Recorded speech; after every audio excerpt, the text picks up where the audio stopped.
It's not just Euro 2020 entering the quarterfinal stage. Copa America as well, as matches on Friday and Saturday will determine who goes through to the semifinals. We have Roger Gonzalez, Igor, Mello, my colleagues and friends from CBS Sports, and of course, CONMEBOL South America royalty as we discuss Copa America quarterfinals. Qué Golazo begins right now.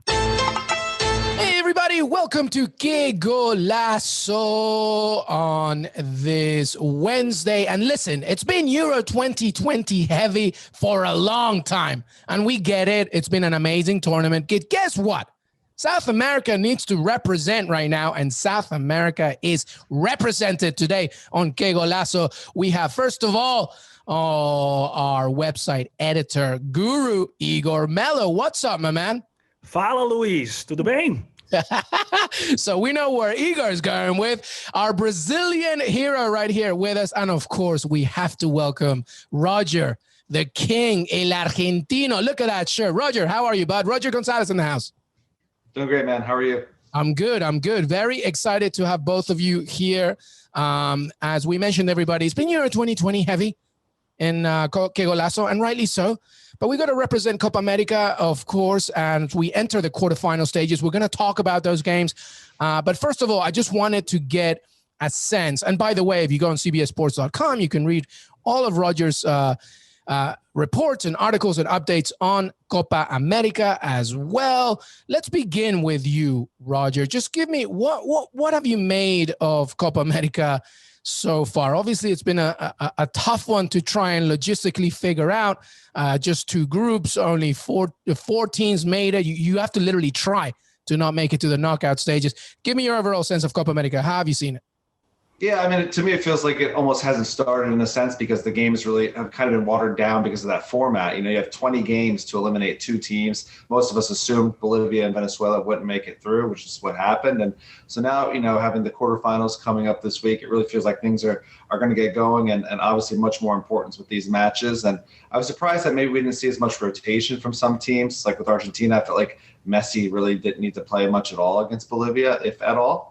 So thankfully, that didn't bite them in the behind as it could have. And, you know, now these games are going to be super interesting, I think. And, you know, it's always fun watching South America with their styles of play and how technical the players are, how physical it is. But, you know, certainly having no fans in the stadium has, you know, impacted the atmosphere, just thinking about, you know, what we were able to see in the previous Copa America. But it's still going to be a fun ride to the end and some really intriguing matchups in the next round. Yeah, some really good points there, especially about, you know, now is when it's the nitty-gritty comes in, the knockout stages. Now we'll really see what happens. And also the other point, which is actually a really good segue, Igor, you being Brazilian, obviously this tournament was meant to be co-hosted by Colombia and Argentina. That didn't happen for COVID and political, social reasons. Then it got moved to Brazil. And obviously, you know, I wrote a piece about it. Obviously, we've all had conflicted issues about this tournament. How do you feel as a Brazilian that it's, you know, once again returning to the country, especially during these times?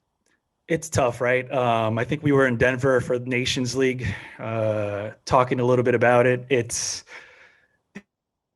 the atmosphere is was a little bit down initially. You know, no one really wanted to see this for the most part, wanted to see this tournament take place in Brazil because Brazil's not equipped to hold it, right? But, you know, as you get towards the nitty-gritty, like you said, you know, these you get a little bit of sense of pride, you know, and you want your country, you want Brazil, you want, you know, if you're a fan of Argentina, if you're a fan of Colombia, Peru, Uruguay, you want to represent and you want to show out now. You know, now we're getting to the real good stuff, and you know, the players are still giving it their all, and would have been nice to have seen fans and to have seen a more organized you know, tournament where CONMEBOL maybe takes their time to host this, and maybe a year after the World Cup in Qatar, you know, when things are a little bit calmer, would have been great.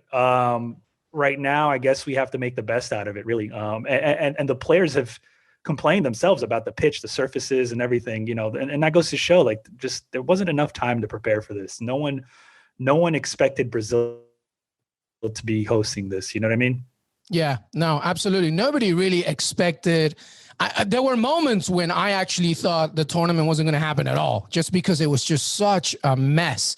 And South America, rightly so, is dealing with way bigger things than a soccer tournament. But CONMEBOL gonna CONMEBOL, and the money's gonna money. So the game, as they said, had to continue. So, all right, let's talk, Roger. Let's talk about the games themselves. We're in the quarterfinals.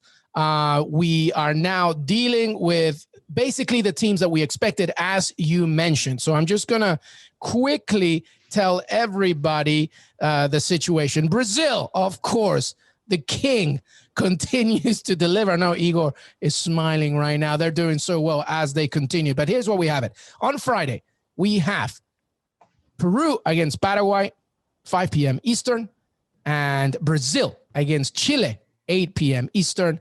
So let's begin with those two games. Let's begin with Peru-Paraguay. So, Roger, I'll go first to you. I'll just give everybody a little update. Peru, of course, they do their thing in Copa America. World Cup qualifiers has been tough, but they've been good. After that demolition they had against Brazil, they kept, pushing through. They got a great win against Colombia. They tied Ecuador, and then they beat Venezuela.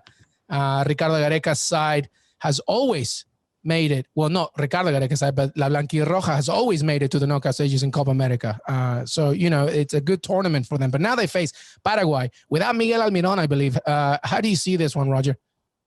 Yeah, I think it's going to be interesting. You mentioned Peru obviously starting off, with the loss against Brazil, but they've certainly responded since then. The defense has certainly stepped up. And just looking at that Ecuador game, to be able to come back from 2 goals down to get that draw was certainly a valuable result, and shows that they're now not out of any match. And yeah, I think they match up pretty darn well against Paraguay. With Gustavo Gomez, though, he's such a physical defender at the back that can really lead that back line for Paraguay, and it's not going to be easy to break them down. They've only conceded 3 goals in their 4 matches. But I like Peru's chances. I think it's going to be an open match, and certainly not having Miguel Almirón would be a huge advantage for Peru, and I like where they stand right now. Yeah, absolutely. And let's not forget, everybody, if you're Peruvian, you know that you love Gianluca Lapadula, the Italian Peruvian who's just been lighting it up, because Pablo Guerrero is not in this tournament. Ricardo Gareca wanted him to get 100% fit for World Cup qualifiers later on. All right, Igor. Brazil, Chile. The golden generation of Chile remains as well. They're sticking around. They went through a few issues. Alexis Sanchez, obviously, with an injury, some COVID issues, but Brazil have looked, obviously, Brazilian. Obviously, they had a little bit of a hiccup in the final game, but I honestly, I wasn't surprised, because it was a rotated squad and Ecuador really needed to get something. How do you see Brazil in this one, and how have you seen them in this tournament? Well, real quick on that rotated squad, it was scary to see how they looked, how lackadaisical they looked without Neymar. So that goes to show that if he picks up an injury, if he picks up a knock here, or if he gets a yellow card suspension at some point during this tournament, this team can fall at some point. So yeah, just be aware of that. But yeah, Neymar has been you can make the argument he's been the best player of the tournament. Anytime he's on the pitch, he's created so many chances. He's got 2 goals, 2 assists. I actually think he's created the most chances out of any player in this tournament with 7. He's shooting all the time. He's playing a little bit more back. It's given him the freedom to create, to drop back and help, to even take on defenders with his dribble. So it's been really nice to see Neymar lined up that way. Obviously, yeah, Igor, I see him as it kind of like how Antoine Griezmann is used for France. Neymar is the same with Brazil. Very not completely free role, but to your point, he plays deeper. He can switch. He makes the calls, basically. Yeah, he does, and that's really helped this team moving forward. And the only thing that's really missing right now, it's up top. Those 3 players up top, you need someone to really step up. I was hopeful that, maybe Vinicius Jr. would get some playing time. Barely got some in this rotated game against Ecuador. Lucas Paquetá looks really good. Gabigol not really working out. But you still have Casemiro, who's like a rock back there. You have Marquinhos, who's another rock defensively. I think the way this roster is structured, they may have some issues up top. Richarlison has been really well, but they have all the makings of a championship squad. And they're playing with, I guess, home field advantage, even though there's no fans. They rarely lose at home. The way this tournament is set up, they're in Rio for most of it. I don't see them, unless, barring something miraculous, I don't see them not making it to the finals. And this Chile team is going to be tough. They're stingy, but they don't score much. They've only scored 3 goals. I think outside of the teams that have been eliminated, that's the least out of any team out there. And you can make an argument that this Chile team is one of the weakest, if not the weakest, final 8 left, Yep, I think so. I mean, they lost that last game against Paraguay. Do you give Chile any chance, Roger Gonzalez? I mean, they have some interesting storylines. Ben Brereton, by the way, the Blackburn Rovers star, who's half Chilean, half English. He's been in 22 years old, from Stoke-on-Trent all the way to Copa America. An unbelievable story. But Roger, you give Chile any chance here? Well, I'm never one to say that a team has no chance. I certainly think they have a little bit of a chance, but I'm not counting on it to be all that close. I mean, Chile's averaging under a goal per game. You look at Brazil and just the perception, even within South America, as to how much better they are than everybody else. Igor's right that without Neymar, they can perhaps be average at times, but with him, I think they're far and away the best team on the continent. You look at Gustavo Alfaro, Ecuador's coach, when he was talking to Brazil's coach the other day after their game and telling them, he wasn't telling them that the Copa America is there. He's telling them the World Cup is there. So you think this is a team that's built to win everything moving forward with the players that they have. So it's hard to see, Chile having much of an opportunity. It feels like it's going to have to be one of those games where there's, a penalty kick that goes in Chile's favor, or Brazil just has one of their, just rare off nights going forward where they can't score, in bunches. But I think Brazil have certainly a clear path to the final. Yeah, and I think when we look at the narrative of Chile, to be perfectly honest, I mean, they started with that draw against Argentina. So you thought, okay, they can do something maybe. But then 1-0 against Bolivia, not in La Paz, is never really that impressive, especially with Bolivia not having Marcelo Moreno Martins as well, not being there. And then they tied against Uruguay, which is okay. And then they lost to Paraguay. There is sort of an inconsistency of a narrative when it comes to Chile. I see Brazil going through here. We're going to do our pick soon, but I don't know. Brazil are just too strong, too good. I mean, when Igor was mentioning the squad of Brazil, we could go through every single person and they're ridiculous. I mean, it's very scary. And the most important thing, Coach Chiche has been with this squad for a long time. So, they know exactly who they are. All right. Well, let's do it now. Let's do quick predictions for Friday. All right. I'm going to quickly ask you who's going to win it. All right. Okay. Let's go with Peru, Paraguay. Who do you have, Igor? I hate to do this to you, Luis, but I got Paraguay. What are you, Igor Mello? Look, I think Peru has some issues, but I think this has been a confidence boost for Peru for World Cup qualifying, and I think that's the biggest takeaway for me when it comes to Peru. But yeah, even without Miguel Almiron, I think Paraguay somehow manages to eke this one out. All right. Well, consider me never writing an article for you ever again. Roger Gonzalez, who do you have? Peru, Paraguay. Yeah, I'll say Peru 2-1. I think, the Peru obviously have some speed, and on the counter they can do some damage. I think they get through to the semis. Yeah, I think, honestly, I know it's a bit of a cliche saying, Paraguay is, to your point, Igor, a very stoic squad. But without Miguel Almiron, they do lose a major part of their creative. This team is not just Miguel Almiron. I just want to put that out there. But it is a major loss for that team. I have to go with Peru. I mean, are you joking? All right, Brazil, Chile. This one's easy. Roger Gonzalez, who do you have? Yeah, Brazil comfortably. I think, this is one that by the 60th minute, if Brazil are playing sharp, it should be over by then. I think they won't have any trouble. All right. And Igor, of course. Yeah, fast start, 3-0 Brazil. Neymar scores twice. Let's give Lucas Paquetá a goal as well. Yeah, well, I think it's going to be a tougher game for Brazil than we think, but Brazil's still going to go through, I think. It's just, I'm not sure. But then again, who knows? Who knows with Chile? All right, so we have, we're going to take a break. When we come back, we're just going to quickly go through the other side from Saturday's games, Uruguay, Colombia, and of course, Argentina against Ecuador. Qué Golazo, Copa America. We'll be right back. Welcome back, everybody, to Qué Golazo. Roger Gonzalez, Igor, Mello, CBS Sports, Saturday, quarterfinal, Copa America. Quickly, before I continue about Saturday's games, I mean, Neymar's probably going to be the biggest topic, but who will be your player of the tournament so far? Roger Gonzalez, who do you think?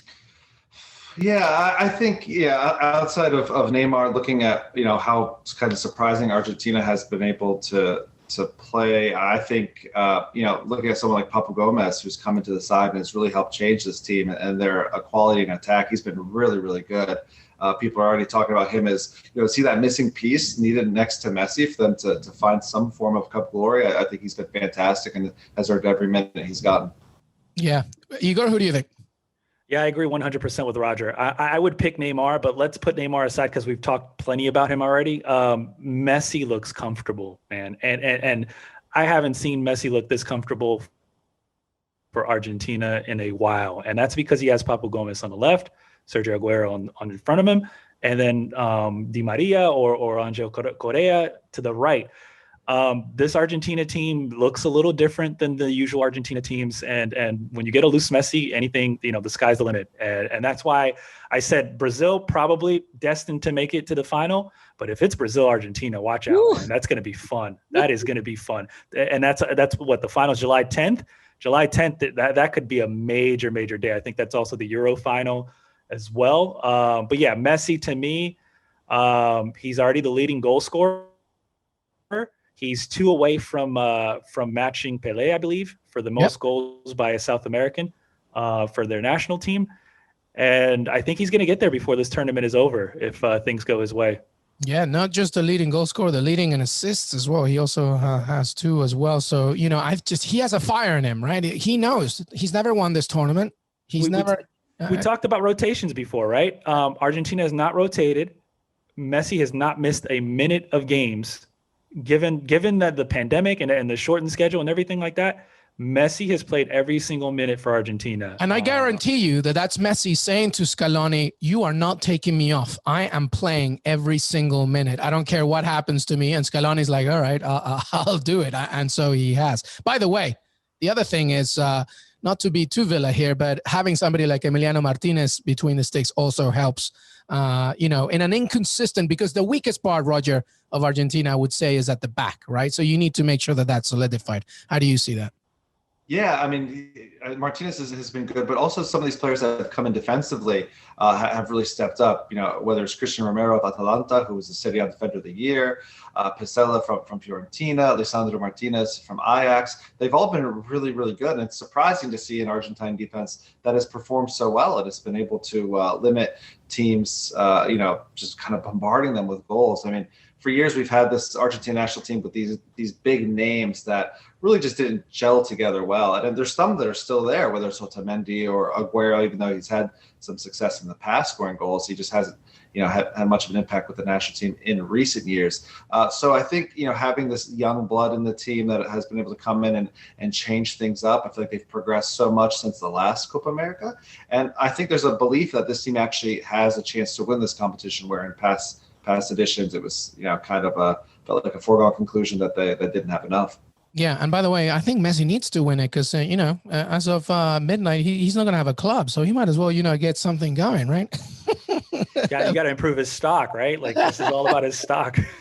Messi's going to join some pickup team in Buenos Aires because he doesn't have a team right now. It's absolutely ridiculous. Well, the only player that I would mention as well is, I think Papu Gomez is definitely worth a mention, as you said, Roger. Andre Carrillo has been fantastic as well for Peru, 2 goals as well. And who else is there? Listen, Uruguay is an interesting one. They really haven't given us much. So it's going to be interesting to see. And that's where we take it now. Let's go to Saturday's games and let's begin with that one. Uruguay against Colombia. That's 6 p.m. Eastern on Saturday. It's been really weird for both these teams. Usually consistent World Cup qualifying squads, but this tournament right now has been interesting, Roger. How do you see this one? Yeah, I mean, I think you have two teams. You have Uruguay still having their, their old stars playing and not really performing all that well. And then you have Colombia, looking quite inconsistent without, their big names. I think it's a match that's, I think Uruguay has to be the slight favorite, despite them, not playing all that well. The defense hasn't conceded in the last two games, but, when you're talking about playing, Bolivia and Paraguay, you have to wonder really, what that says about, their opponents more so than how they played. I think, they had a long drought without scoring and, they're getting goals, from penalty kicks, just really not a whole lot of conviction in the final third. I think, they should still have enough to get by Colombia, but Colombia's a team that, can kind of pull some magic out of nowhere. Whether it's with Edwin Cardona or some of the strong strikers they have up top. I think it's has the potential to be the most entertaining match of the quarterfinals, and I could see it going either way, but I give the slight edge to Uruguay right now. Yeah. And listen, I know everybody from Uruguay's perspective is going to say, "Hey, they ended second in the group." Listen, these groups are so deceived. You have to try to not make it to the knockout stages.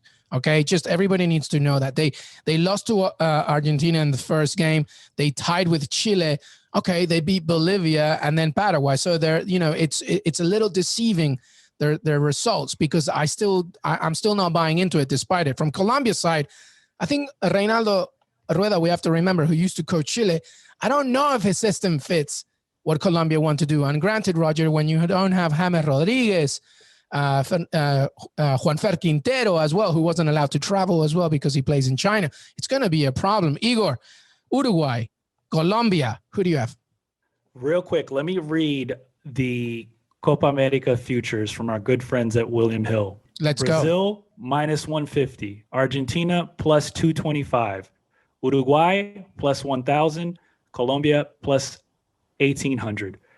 This right here is the matchup. If you want good value, obviously I'm going with Brazil to win it all. But if you want good value, the winner of this matchup is where it's at. Uruguay at plus 1,000 and Colombia at 1,800.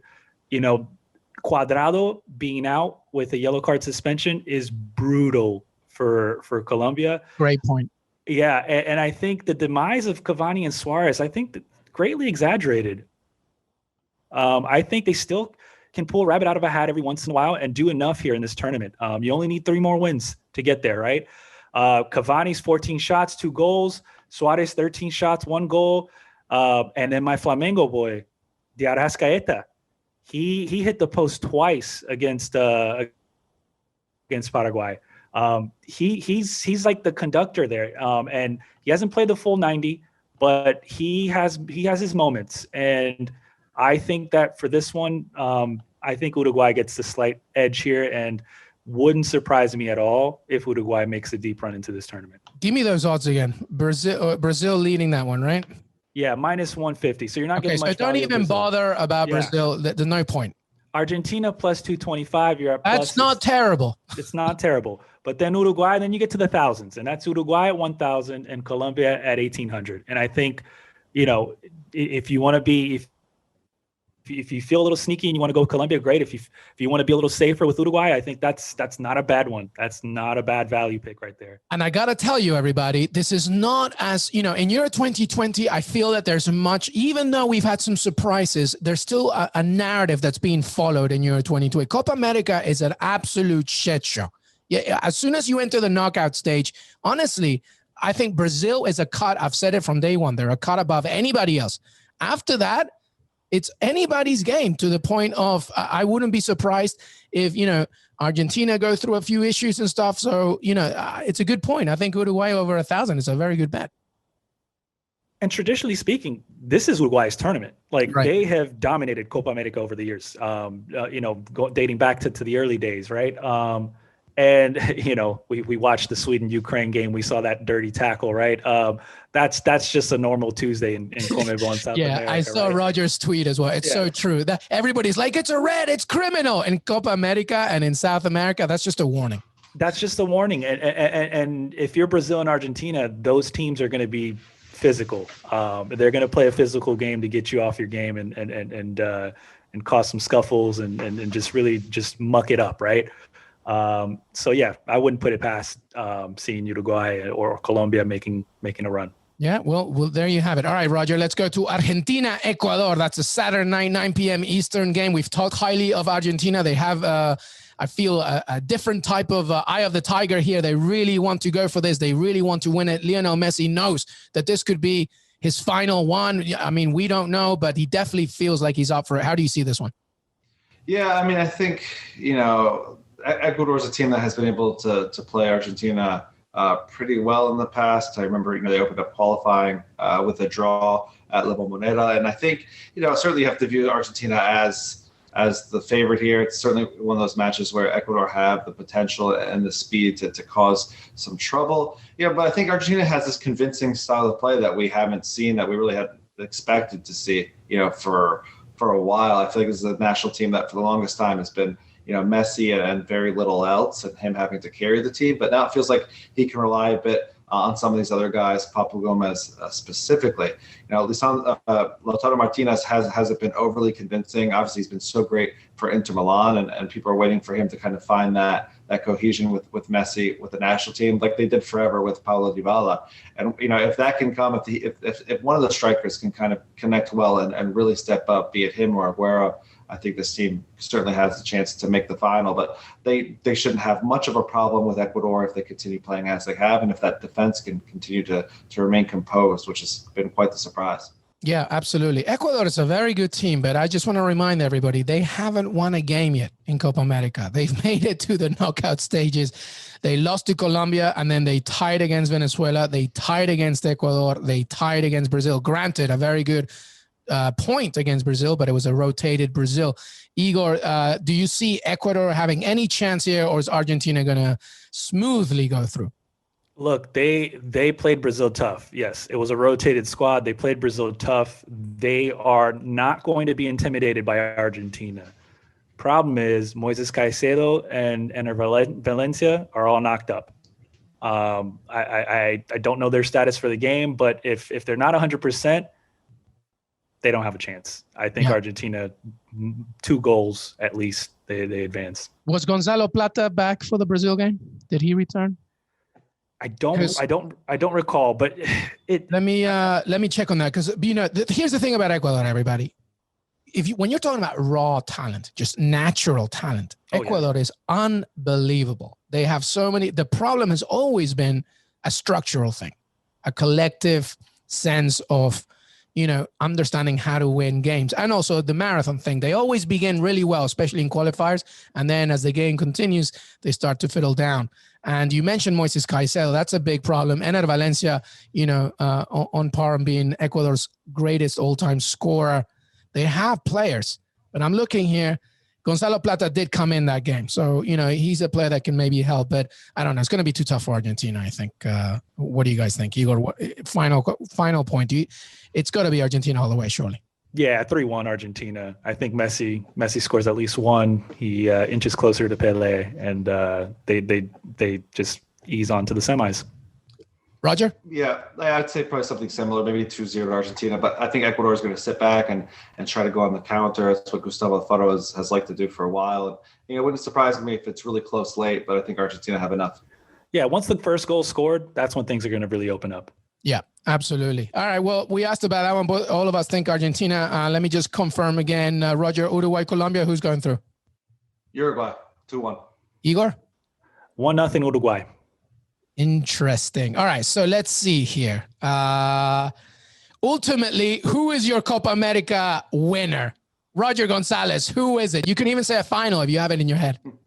Yeah, I think we'll have Argentina, Brazil in the final. Hoping for Argentina. I know my wife's family, they're all here. We're going to watch the games and hope for the best. But it just seems like Brazil's a step above everybody else. And don't see how they don't win it. Igor? Be hard pressed for me not to pick against Brazil. Home cooking, right? They won the last tournament. It's not the same team as 2019, but it's still pretty strong. And that 2019 team didn't have Neymar, and they do now. And I think they just have what it takes. And I'm just honestly hoping for one of those games of the ages between Brazil and Argentina, the way we saw it in 2019 leading up to the final. I think this tournament needs that final. Obviously, I would love Peru to do their thing, but I think Brazil, Argentina is what everybody needs in this one. Lionel Messi, Neymar, Brazil, Argentina, the top two in South America. And I have the top two in CBS Sports. Definitely when it comes to CONMEBOL, Roger Gonzalez and Igor Mello. Igor, thank you so much, brother. Valeu. Roger Gonzalez, thank you, my friend. Thanks, man. Hey, everybody. I want to thank Igor Mello and Roger Gonzalez for joining me today. Don't forget to follow us on Twitter, Qué Golazo Pod. We are also on Apple Podcasts, Spotify, Stitcher, and of course, we are on YouTube, youtube.com/Qué Golazo, where you can watch all the videos. Also, CBS Sports and your CBS Sports app. Enjoy the rest of your week and, of course, the games that are coming up. Have a great day.